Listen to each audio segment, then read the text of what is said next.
Vamos a hablar de Ignacio Cerviño. Ignacio Cerviño tiene una dicotomía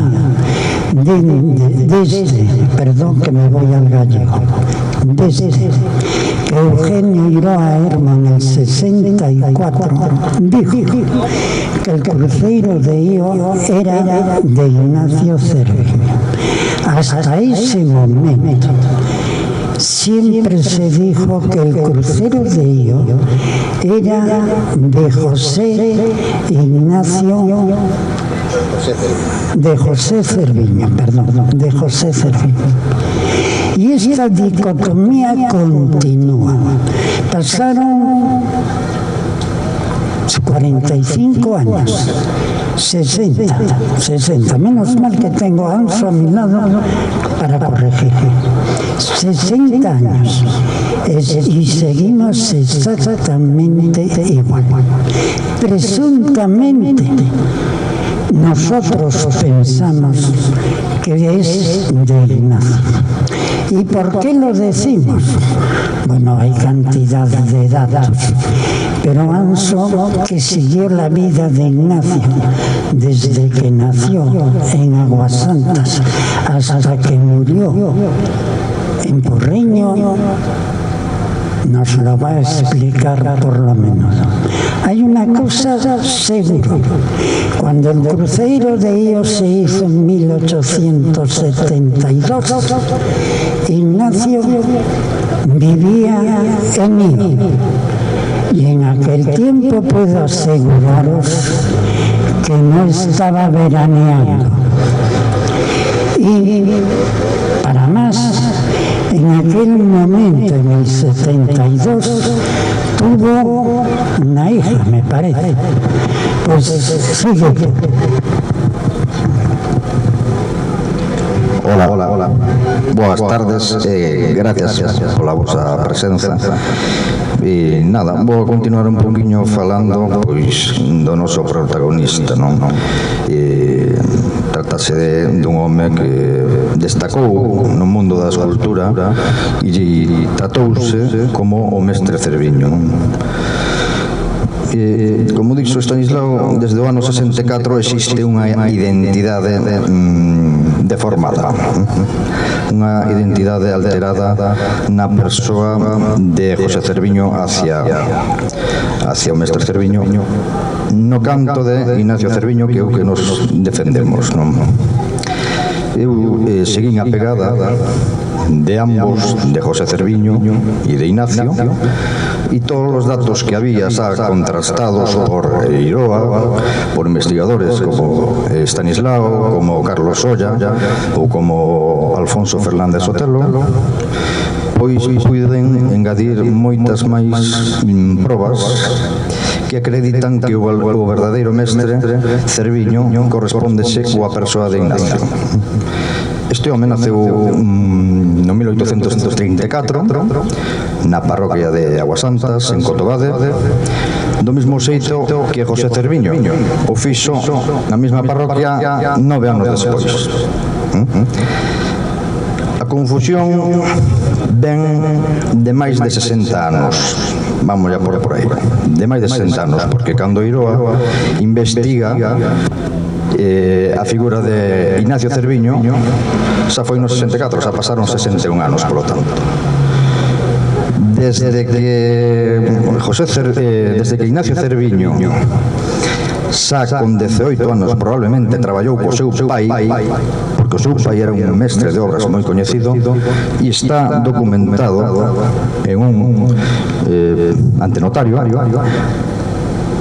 pois a construción da bóveda da igrexa do Io. E probablemente Ignacio Cerviño xa traballou con el con 18 anos, alá polo 1852. Ben, debemos de saber que o crego que manda a facer esta obra, o crego do Io, chamábase Juan Manuel Míguez Alonso, que vai ser o mesmo crego que 20 anos despois, no 1872, manda erixir o cruceiro do Io, xa coñecendo a persoa de Ignacio. Despois do 1854, máis ou menos, que pudo, ou 55, que pudo rematarse esta obra da bóveda de Urío, Ignacio se traslada a Cerdedo e de Cerdedo pega un salto importante na súa vida. Ignacio Cerviño dice, por información oral, que axudado pola familia de Pontareas dos Bugallal, pois foi axudado para matricularse na Escola de Bellas Artes de San Fernando, a academia máis importante naquel momento de escultura. A sorte non acompañou. Ali ten un outro fillo e un ano despois, no 1863, falece a súa esposa, moi nova. Tal vez a raíz de aí, tal vez crispado polas emocións, atopámonos en Cangas no 1866 e aquí ten un importante legado en esculturas. Eu diría non tan afamado na madeira, pero si máis específico na materia da pedra. Ten verdadeiras esculturas como o Panteón de Ranqueta, que podedes velo no cemiterio do Bío, de Cangas, perdón, dun gran home que se chamou Joaquín Francisco Graña Rodal, un fomentador, un industrial, e era un home que traballa na pedra con un equipo importante de canteiros, e aquí quedan constatados apelidos importantes de canteiros de outro nivel, igual non tan alto como de Cerviño, pero apelidos como Cons, que veñen de Lérez, apellidos como Fontán, que veñen de Xeve, ou apellidos como Leiro, que tamén veñen da la de Cerdedo. Ben, o paso de aquí a Pontareas sucede ou acontece no 1875. No 1872 levanta o Corceiro e ali está domiciliado no igresario do Ío e temos importantes documentos que acreditan a súa estancia no Ío durante 3 anos, que coinciden coa labra do Corceiro. No 1875 abandona Cangas e pasa a Pontareas. E aí está domiciliado nun barrio que se chama Alenguda, que pertenece á parroquia de Pías. Ali terá outros fillos posteriormente, pero non abandona Cangas de todo. Aquí sigue cobrando recibos de varias obras. Semella que el ten aquí un equipo e debe ter outro en Pontareas. Xa máis tarde, no 1896, este señor de la Cigoña decatouse de que incluso chegou a traballar no Carballiño, alá en 1896, e finalmente pois morre no Porriño. Di a información oral que mesmo o arquitecto Palacios contou coa súa man para facer a fonte do Cristo de Porriño. E eu creo que foi un home con moi mala fortuna.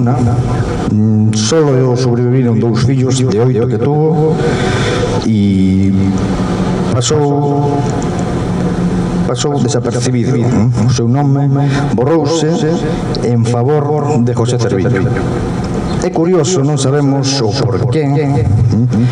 Nadie demostra que José Cerviño estuvo. Nadie demostra que José Cerviño estuvo en Pontareas, donde tamén se acreditan outras obras, pero siguen con esa teima. Eu creo que as cousas están ben claras, cada un pode interpretar ou acomodarse nunha ou outra idea, pero eu creo que as cousas cada vez están máis claras, non? Eu diría que é curioso que Manuel Fontán Armiñán ten un fillo casado nunha parroquia de Cangas, e José Cerviño ten un fillo chamado José Cerviño, casado nunha parroquia de Cangas.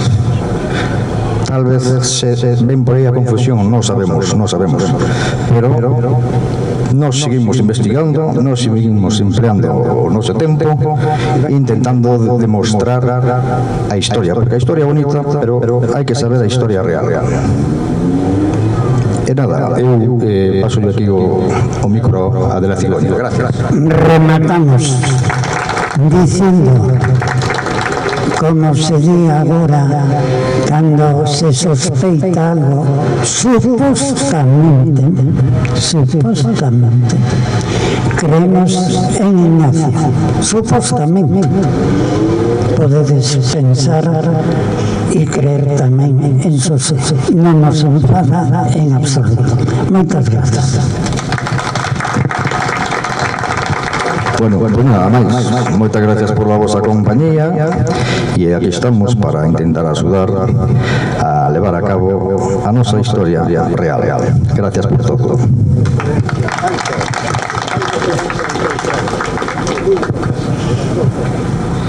Sí, dime Camilo Antón Fraguas, que foi un dos que tal vez involucrou a figura de José Cerviño na autoría do Concello do Ío, non? Tamén é importante dicir que moitos se apoian no testamento do libro de Castelao. Cando Castelao, no libro das cruces de Galiza, cita ao autor do Concello do Ío a un tal Calviño, pero nunca a Cerviño.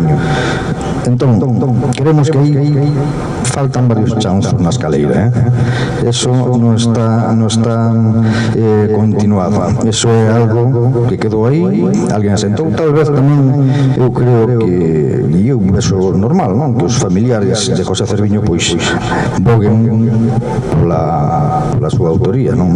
Pero, ao non ter Ignacio Cerviño descendentes, non hai moita controversia, nin hai moito que explicar. Eu podo presumir de estar na casa dos descendentes de José Cerviño investigando. Eu podo presumir de que tamén coñecín e coñezo a un bisneto de José Cerviño, o cal me veu a escoitar a unhas charlas, se levantou, deu unha man e as súas palabras foron: creo que tes unha investigación super acreditada. E iso para min é un premio. Moitas gracias. Non sei se queres falar ti máis de Fraguas. Fala aí. Quería decir que Antón Fraguas, presidente, director do Museo do Pomo Negro, foi un dos culpables de que na gran enciclopedia galega que conste que é Pepe da Pena, Xosé Cerviño, pero nuns debates e con documentos diante, Eiroa e eu, nunha das visitas, e con documentos diante, dice que pena que non se poida corregir a estas alturas na gran enciclopedia galega, que estaba equivocado. Tanto Castelao como él mismo dábase conta de que casi firmemente decía que se había equivocado.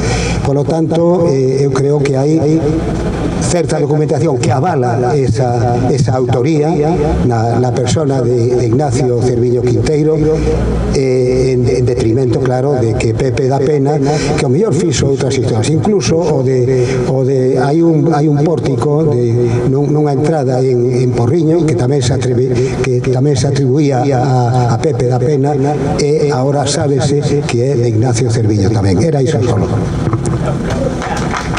Hai algo, en realidad, que eu topei